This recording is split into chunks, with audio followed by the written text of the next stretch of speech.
Hey friends, you know those really expensive freeze-dried meals that are awfully convenient? You can buy them at any outdoor store. Yeah, well, they're not only expensive, but they've got a lot of other problems. I can tell you how to make your own way better alternative at about 1/4 of the cost.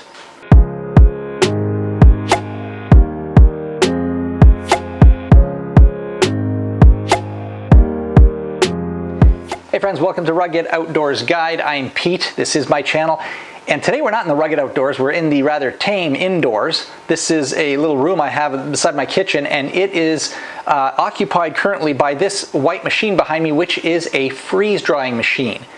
Now, everybody loves freeze-dried meals. I mean, you can freeze-dry anything, right? Vegetables and fruit and you know, eggs and just all kinds of cool things, and I'll talk to you a bit about that later. But I'm talking specifically about those meals that you'll go out to a outdoor store and buy for canoeing or backpacking, hiking, that kind of thing. They're wonderfully convenient, but there are some real problems, and I will show you how you can circumvent those problems. Problem number one, way too expensive. I'm from Canada, and I just went to Amazon.ca, see the Canadian version of freeze-dried meals and what sort of price we're looking at. Well, do you know that for one meal that is not even really the size of a meal that I would want to eat, it's just too small. I'm going to have to add to it, but let's pretend it's one meal, one portion. We're talking beef chili, something like that. All the meals were a similar price, like beef stroganoff and chicken with rice. These meals were, are you ready for it? $24 Canadian. That's insane, especially for a meal that doesn't completely satisfy you in terms of its quantity. The other problem is not only are they expensive, but they contain certain chemicals that they're just inherent in all commercially available freeze-dried meals. And honestly, this might be a little too much information, forgive me, but it might help you. It gives me gas, like serious. I better be on a canoe trip alone, because it's just, but even so, it's just annoying and it's not very comfortable. So you want to stay away from freeze-dried meals that have endless chemicals in them, all right? So this option that I'm about to show you, which is really making your own, has no chemicals at all. And the great part is that once you do it right, it'll last you 25 years before anything weird starts happening to it, all right? All wonderful, wonderful things. Let's go check out what's going on the stove right now, and we will get a meal ready. All right, so what I've got going on here on the stove is just homemade chili. Now, of course, you can buy your own chili, and you know, it'll be way less expensive than buying ready-made freeze-dried meals. But since I live on a farm and I'm trying to get more and more into homesteading and creating my own sustainable little ecosystem, we've actually grown pretty much everything that's in here other than the ground beef. And in this case, we've purchased some beans for the chili, but you can even grow those yourselves, and we do as well. So there's a lot of really, you know, growable stuff in the chili base we used, all right? So if you want to know some details, please do let us know below, and we can, I'll get some details to you as to what we have in it. But there's all sorts of spices, and there's, of course, a couple of different varieties of tomatoes, and we've got onions. So it's kind of I guess, kind of gourmet-ish, and we made it ourselves. There's no chemicals in it. And again, it's something that was relatively quick to make, pretty easy, and in this pot right here, I've got about 5 or 6 meals. Now, I just told you I just paid, well, I didn't pay, but I found out the price of freeze-dried meals, and you're looking at about $24, just under $24. And honestly, we have calculated the price of this chili with meat to be somewhere in the neighborhood of about $2 to $3. And depending on how much you do yourself, goodness, you could probably get it less than that. Hard to believe, but you probably can. So it's in no way, there's no real downside to doing this yourself. We do have a bunch of other meals that we're ready to make very soon. So what I'll do is I'm just going to end up showing you how to make this particular one, which is going to be just plain chili, but we're going to do chicken and rice, and we're going to do spaghetti with meat sauce as well, and get those ready for a canoe trip that I'm going to do. And then I'm going to do a solo trip pretty soon in a couple of days, and then I'm going to do a trip with my family, a little bit less intense, but it'll be the same type of thing, same food scenario. We're portaging, so I want as light as possible. All right, let's see how we take it from this wonderful step. I just want to shove this in my mouth, but we got to take it from this to a freeze-dried meal. How do we do it? I will show you. Okay, so what I have here is my pot of chili, and here are a couple of trays from Harvest Right. And these are, I'm just going to put the chili straight on. You can put parchment paper, and there's some other alternatives you can have, but we find that it makes no difference, and these are really easy to clean anyway. So what I'm going to do for my own benefit, I'm just going to use a bowl to give me a reference as to how many meals that I can that I can put on these trays right now. And so I'm thinking that is one meal right there. So here we go.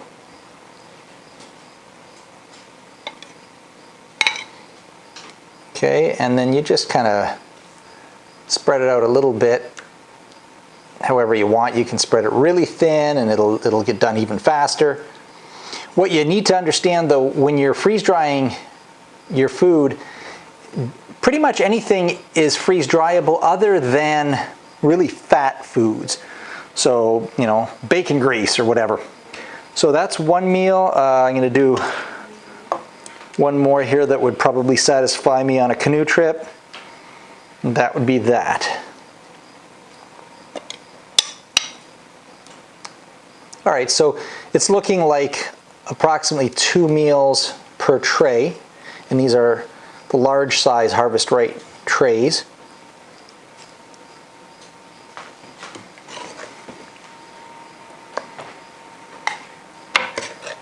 And so it's probably 2 of these scoops. Yeah, okay.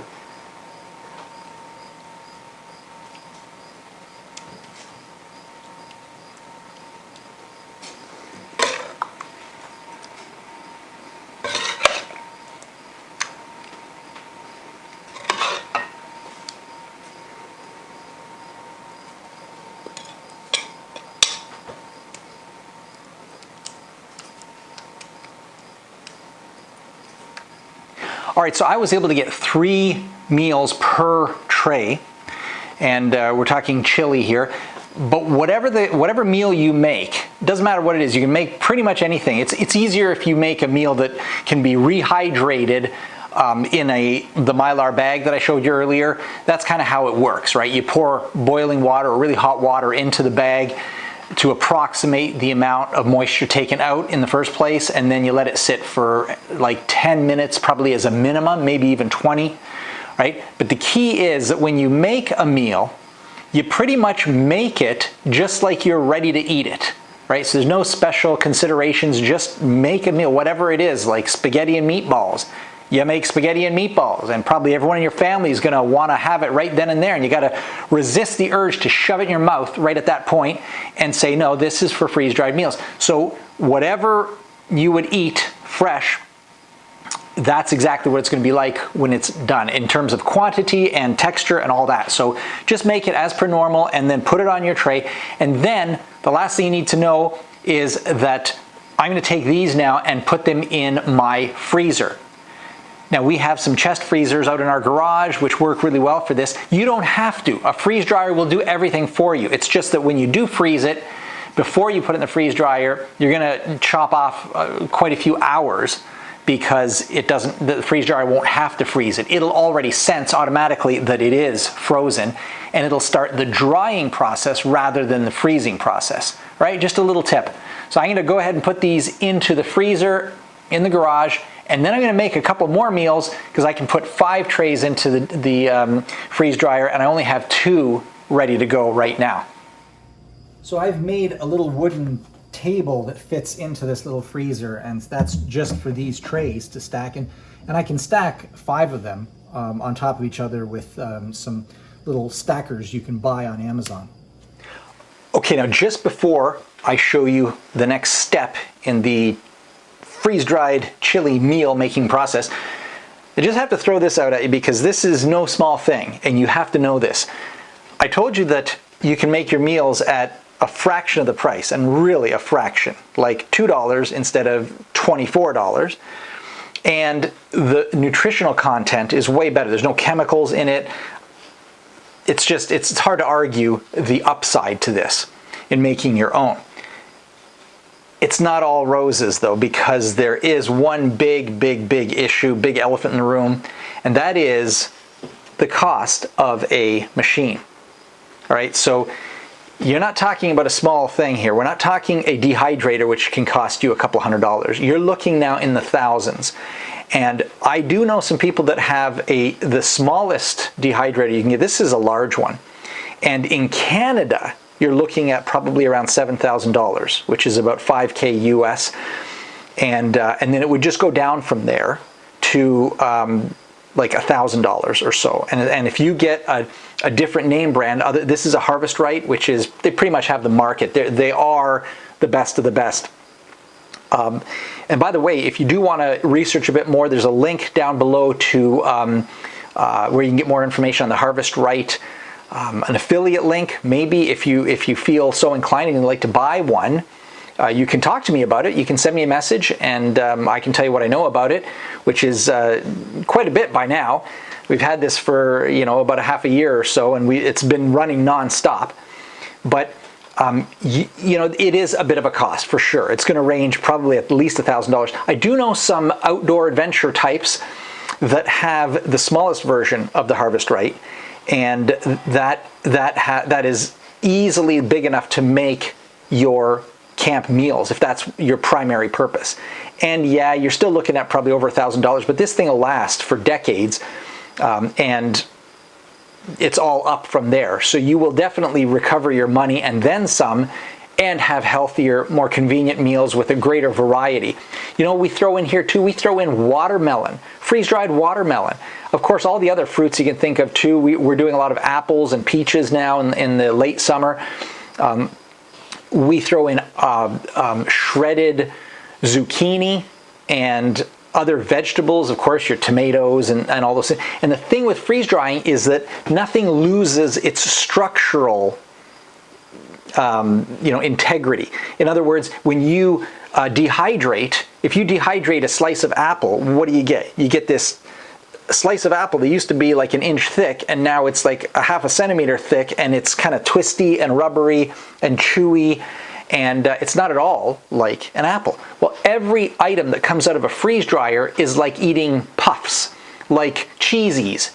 It's like airy and light and crispy, and it doesn't lose its shape structurally. If an apple slice went in here and it was a half an inch thick, it's going to come out a half an inch thick, and it'll be light and airy, snap off in your mouth like a cheesy.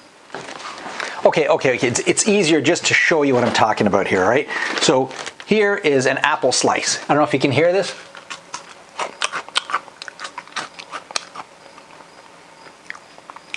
It was kind of like a cheese puff, only when just while I was eating it, it started to rehydrate, and I started to get some of that non-dehydrated or freeze-dried apple once it got into my mouth. Very, very cool.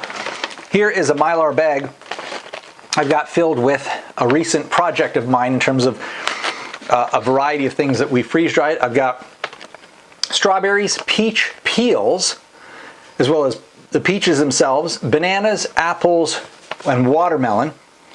And really, that's just the beginning of it. I just came across some herbs, a whole pile of herbs that are holding their structure. They don't get flattened and kind of they fall apart like in a dehydrator sometimes.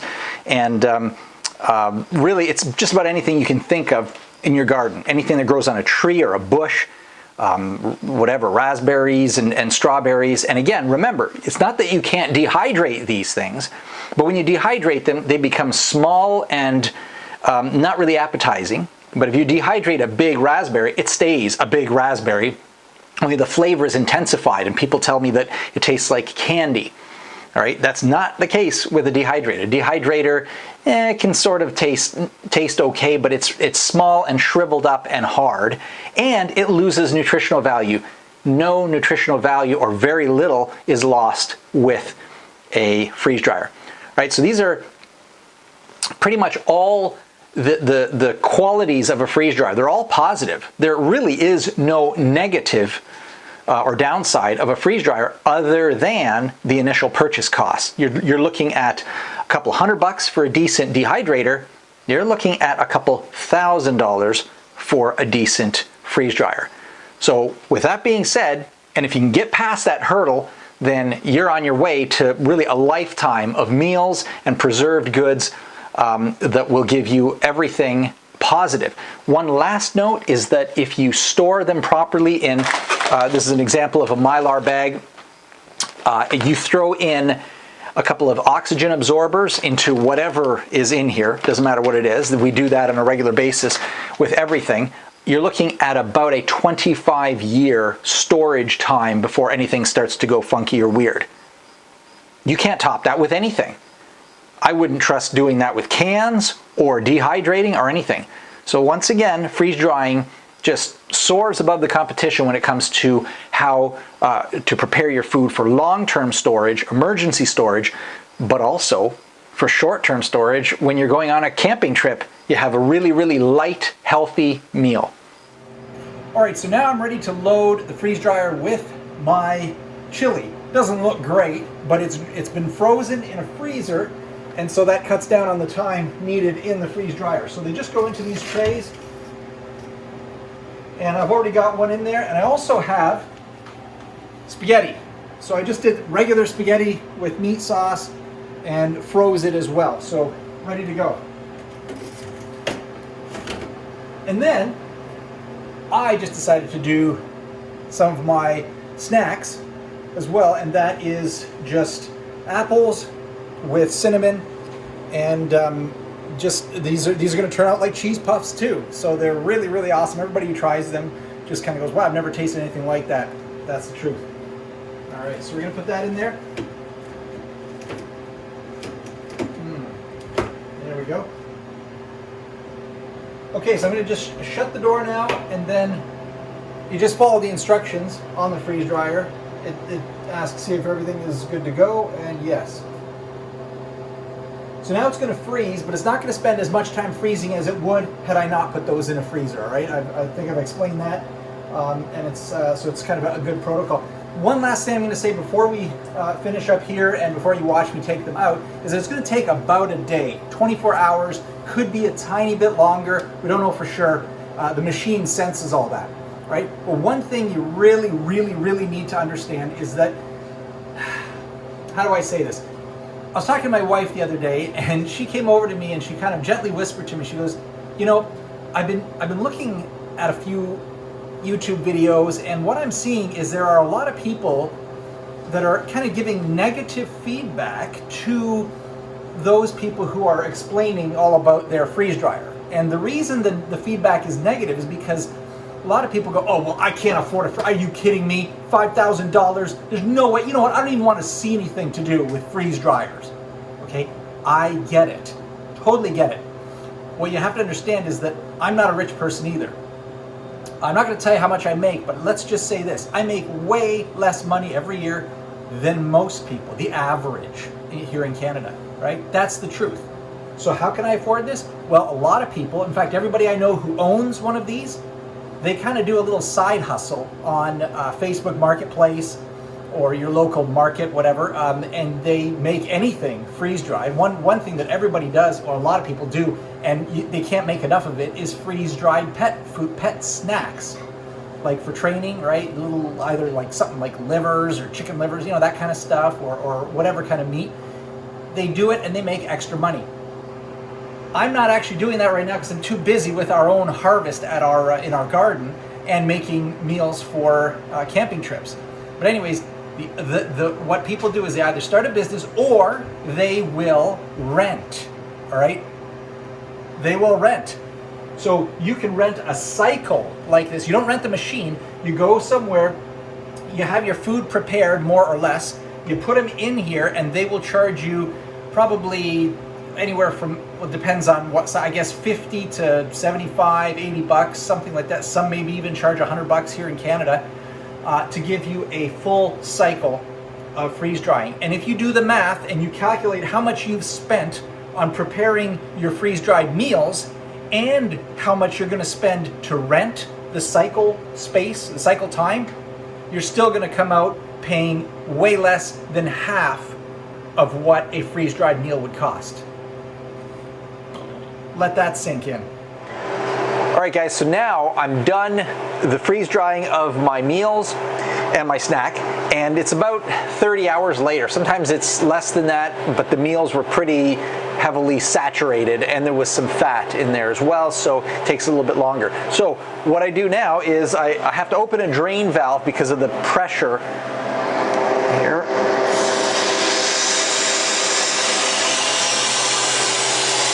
And it's going to ask me if I want to defrost it because it was frozen, of course. So I'm going to hit defrost.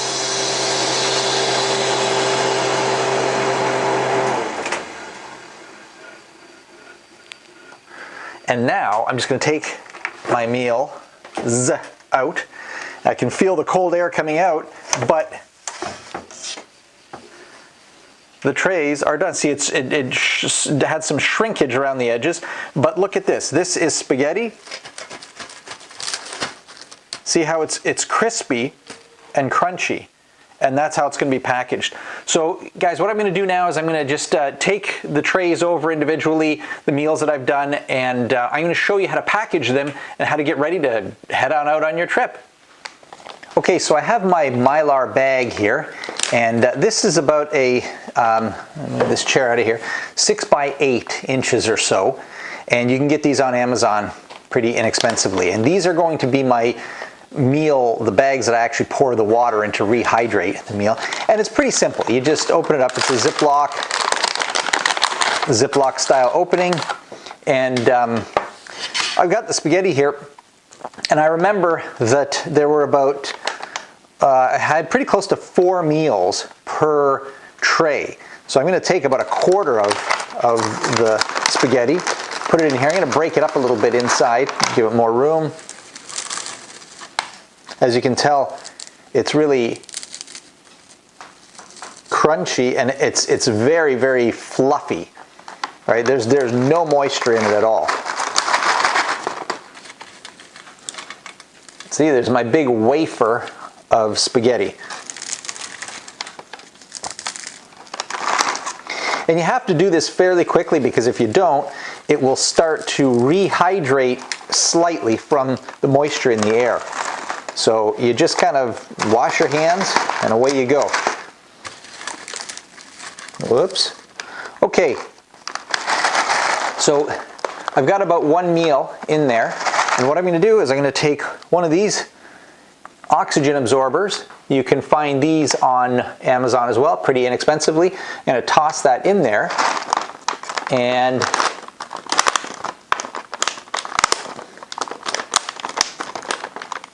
zip it shut, and there, folks, we have 1 spaghetti with meat sauce meal that will take about 10-15 minutes to rehydrate with hot water on a canoe trip, and it should be good to go. You put more water in, it'll get soggier, and you know, you kind of finesse it, but there you go, it's ready to go.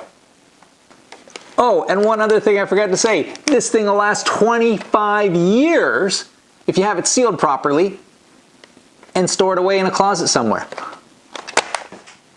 All right, friends, I have now 12 meals, 6 chili and 6 spaghetti, and I actually think I was a little bit generous. It's probably more than that, but let's just leave it at that. And each one of these is, in Canadian funds, where I live, you're looking at probably $3 each is the total of everything. I would say that's including the bag. That is as opposed to 12 or actually 14 to about $24 Canadian on Amazon for the same type of thing, packaged with a really nice label on it, right? So you can save a whole lot of money. And by the way, if you're looking to potentially rent time or rent a cycle from somebody who owns a freeze dryer, you can find these people on Facebook Marketplace.